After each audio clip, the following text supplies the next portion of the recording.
Movie के start होते ही Iraq की एक सिटी जिसका नाम हाटरा होता है उसे दिखाया जाता है। वहाँ पर मुख्तलिफ चीजों की खोज के लिए खुदाई हो रही है और वहाँ पर एक फादर मैरिन को दिखाया जाता है। फादर मैरिन भी बाकी लोगों के साथ खुदाई कर रही होती है। खुदाई के दौरान उन्हें एक एम्यूलेट यानी तावीज मिलता है और वो तावीज शैतान पेजुजू का होता है। पेजुजू असल में एक बहुत पावरफुल शैतान है जो गर्मियों के मौसम में गर्मी और सूखापन और बारिश के दिनों में टिड्डियों का बहुत बड़ा तूफान लेकर आता है और ये टिड्डियाँ लाखों की तादाद में होती और ये सारी टिड्डियाँ फसलों पर हमला करके उन्हें तबाह बर्बाद कर देती और इसके बहुत बुरे असरात पड़ते, यानी खाने पीने की चीजों की किल्लत हो जाती है, लोग भूख से मरने लगते और सबसे बुरा नतीजा ये कि गुर्बत बहुत ज्यादा बढ़ जाती। साथ में मैं ये भी बता दूं कि पेजुजू का एक बहुत बड़ा दुश्मन जिसका नाम लमेस्टू है और लमेस्टू कोई और नहीं बल्कि वो भी एक शैतान है। और लमेस्टू जो बुरा काम करता है वो ये है कि वो मदर और उसके बच्चों को नुकसान पहुंचाता है और बच्चों को उनकी मदर से छीन लेता है और फिर उनका खून पी लेता है और इसीलिए ये लोग पेजुजू का सहारा लेते हुए माँ और बच्चे को लमेस्टू से दूर रखते। हालांकि पेजुजू भी एक शैतान है लेकिन लोग उसे अपनी हिफाजत के लिए यूज करते हैं, उसका सहारा लेते क्योंकि वो दूसरे शैतान लमेस्टू से उनको बचा कर रखता है। फिर फादर मैरिन को दिखाया जाता है, ऐसी जगह पर पहुंचते हैं जहां उन्हें पेजुजू का स्टैचू मिलता है और वहां पर दो डॉग भी होते हैं जो उस वक्त आपस में लड़ रहे होते हैं और वो इस बात का इशारा होता है कि दो शैतान आपस में लड़ रहे हैं, दोनों शैतान यानी पेजुजू और लमेस्टू। इसके बाद जॉर्ज टाउन दिखाया जाता है और वहाँ पर क्रिस मैकनील को दिखाया जाता है जो मूवी में एक एक्ट्रेस का रोल प्ले कर रही है और अपने डायरेक्टर वर्क की एक मूवी जो स्टूडेंट्स के ऊपर बनाई गई है उसमें काम कर रही है। क्रिस की एक 12 साल की बेटी रीगन होती है। क्रिस एक बहुत फेमस एक्ट्रेस होती है जिसके पास शोहरत, दौलत, दुनिया की हर चीज होती है। नेक्स्ट सीन में दिखाया जाता है कि दोनों माँ और बेटी एक दूसरे के साथ होती है। क्रिस को अपनी बेटी के टॉयज में एक ओजा बोर्ड मिलता है। क्रिस अपनी बेटी से उस बोर्ड के बारे में पूछती है जिस पर वो जवाब देती है कि मैं अक्सर इससे खेलती हूँ। क्रिस उसे कहती है कि ये गेम अकेले खेलने वाली नहीं है, जिस पर वो जवाब देती है कि मैं इस गेम को अकेली नहीं खेलती, मेरे साथ कैप्टन होडी भी इस गेम को खेलते। क्रिस उसे कहती है कि चलो अब हम दोनों खेलते हैं और तुम मुझे बताना कि इसे कैसे खेला जाता है। और जब वो खेलने के लिए उस बोर्ड के पास जाती है तो वो खुद ब खुद उससे कहीं दूर चला जाता है। इस चीज को क्रिस मजाक में लेती है और वो मजाक में अपनी बेटी से कहती है कि मुझे ऐसा लग रहा है कि तुम मेरे साथ ओजा बोर्ड नहीं खेलना चाहती। इस पर उसकी बेटी उसे जवाब देती है कि मैं नहीं, कैप्टन हाउडी ये चाहते हैं कि तुम इस गेम को ना खेलो। क्रिस उसकी इस बात को सीरियस नहीं लेती और मजाक समझती। फिर दिखाया जाता है कि क्रिस सो रही होती है और उसके पास किसी की कॉल आती है, तब वो जाग जाती है। क्रिस देखती है कि उसकी बेटी भी उसके साथ सो रही है, जिसकी वजह से वो उससे पूछती हो कि तुम यहाँ पर क्यों सो रही हो और उसकी बेटी जवाब देती है कि मेरा बेड हिल रहा था और इसी वजह से मेरे लिए उसके ऊपर सोना मुश्किल था। क्रिस इस बात पर ज्यादा ध्यान नहीं देती और रूम से बाहर चली जाती है। क्रिस को लॉफ्ट रूम से कुछ आवाजें सुनाई देती और ये आवाजें वो पहले भी सुनती रहती थी। वो अपर फ्लोर पर जाकर देखती है लेकिन वहाँ पर उसे कुछ भी नजर नहीं आता। अगले दिन क्रिस रीगन को एक डॉक्टर के पास लेकर जाती है और जब डॉक्टर उसका चेकअप कर रहा होता है तब वो डॉक्टर के साथ बहुत मिसबिहेव करती है और उसे काफी बुरा भला कहती है। डॉक्टर क्रिस को बताते हैं कि उसकी बेटी को नर्व प्रॉब्लम हो गई है जिसकी वजह से उसका टोन हाइपर हो गया है और अब उसे ज्यादा गुस्सा आता और आगे जाके ये चीज डिप्रेशन में बदल जाती, जिस पर क्रिस डॉक्टर को बताती है कि उसकी बेटी को किसी किस्म की भी कोई प्रॉब्लम नहीं है। जिस पर डॉक्टर उसे कहता है कि रीगन के फादर उसके साथ नहीं रहते और ना ही कभी उन्होंने इसके साथ कांटेक्ट किया है, शायद यही वजह हो सकती है जिसकी वजह से वो टेंशन में है। इसके बाद फादर कैरिस को दिखाया जाता है। फादर कैरिस की मदर को उसके भाई किसी मेंटल हॉस्पिटल में एडमिट करवा देता है और इस बात को लेकर कैरिस की मदर बहुत ज्यादा सैड हो जाती है। उनकी मदर एक बूढ़ी औरत होती है जिनका पाँव फ्रैक्चर होता है और वो किसी भी डॉक्टर को अपना ट्रीटमेंट करने नहीं दे रही और उन्हें यहाँ पर एडमिट करवाने की वजह भी यही होती है।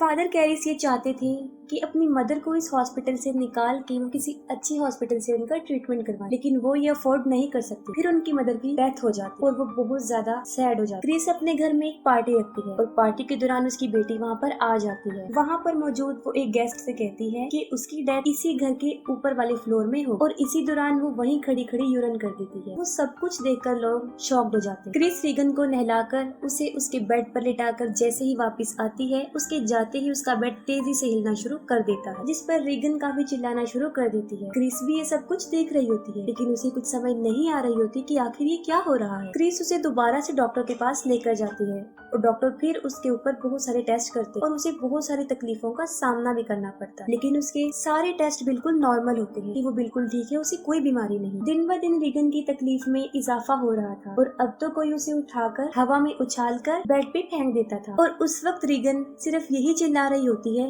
कि मुझे बचा लो वरना मैं मर जाऊंगी, लेकिन क्रिस कुछ भी नहीं कर पाती और देखते ही देखते रीगन पोजेस हो जाती है और डॉक्टर के कंट्रोल से भी बाहर हो जाती है। वो उसे नींद का इंजेक्शन देकर गहरी नींद सुला देता है। क्रिस जब डॉक्टर से घर वापस आती है तब उसे पता चलता है कि उसकी डायरेक्टर बर्क छत से गिरकर मर गए हैं और उस वक्त बर्क रीगन के पास ही होता है। वो इसलिए होता है ताकि वो अकेली ना रहे।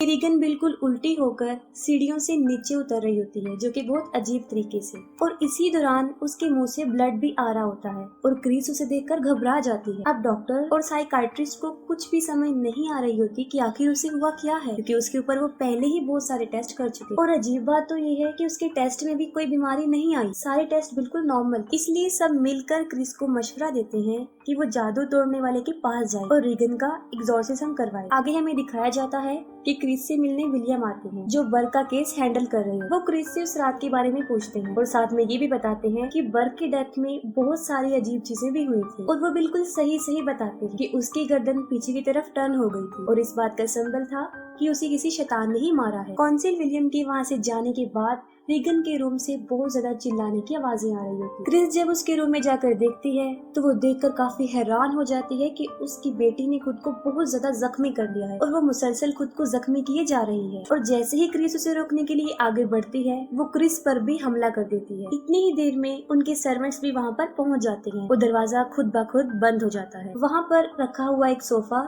खुद ब खुद मूव होकर दरवाजे के पास आता है और उसे मजबूती से बंद कर देता है और रूम में रखी हुई अलमारी भी खुद ब खुद मूव होकर क्रिस पर गिरने लगती है, लेकिन ठीक वक्त पर क्रिस वहाँ से हट जाती है और खुद को बचा लेती है। उसी वक्त उसकी बेटी अपना सर पूरी तरह टर्न करके पीछे कर लेती है, जो कि एक बहुत अजीब चीज थी। ये कोई नॉर्मल बात नहीं थी। रीगन बर्क की आवाज में क्रिस को कहती है कि देखो तुम्हारी कैरेक्टरलेस बेटी ने मेरे साथ क्या किया है। ये सुनकर क्रिस फौरन समझ जाती है कि बर्क को भी उसी शैतान ने ही मारा है और रीगन पर किसी शैतान का बहुत बुरा साया है और रियलिटी भी यही होती है। रीगन को किसी शैतान ने पोजेस कर लिया होता है। जब क्रिस को इस बात का पता चल जाता है तो वो फादर कैरिस से मिलती है और वो रिक्वेस्ट करती है कि वो उसकी बेटी पर एग्जॉर्सिज्म करे, लेकिन फादर कैरिस पहले तो इस बात के लिए मना कर देते हैं, लेकिन क्रिस के बहुत ज्यादा इंसिस्ट करने पर वो इस बात के लिए एग्री हो जाते हैं। जब फादर कैरिस रीगन के पास जाते हैं उस वक्त वो शैतान बुरी तरह रीगन के ऊपर हावी हो चुका होता है और रीगन का शैतान कैरिस की मदर की डेथ के बारे में उसे बहुत ज्यादा इरिटेट करता है।